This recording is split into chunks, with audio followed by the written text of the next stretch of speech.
என் நெஞ்சில் வாழும் தமிழ் நெஞ்சங்கள் அண்ட் மை சப்ஸ்கிரைபர்ஸ், 3வது நாள் இஃப்தார் நிகழ்ச்சி தேரா துபாயில் குவைத் மஸ்ஜித்தில் நல்லபடியாக நடந்தது.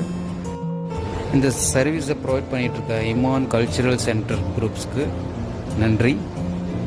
அண்ட் ஸ்பான்சர் பை மஸ்ஜித் அஹ்மத் அப்துல்லா லூத்தா. இந்த பாரம்பரிய நோன்பு கஞ்சிக்கு முன்னாடி பிரியாணிலாம் நிற்கவே முடியாதுங்க.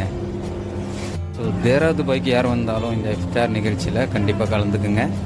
ஃபேமிலி வந்தால் பெண்களுக்காக தனியாக இடம் இருக்குது. ஸோ பெண்களும் தாராளமாக வந்து இஃப்தார் நிகழ்ச்சியில் கலந்துக்கலாம். 1976 இருந்து இந்த சர்வீஸை வந்து ப்ரொவைட் பண்ணிட்டு வராங்க. ஸோ மிகவும் சந்தோஷமான விஷயம். இந்த பள்ளி என்ட்ரன்ஸ்க்கு ரைட் சைடில் உள்ள போயிட்டீங்கன்னா பெண்களுக்காக உசு எடுக்கவும் அண்ட் தொழுகைக்கான வழியும் இருக்குது. Thank you. Subscribe and support my channel.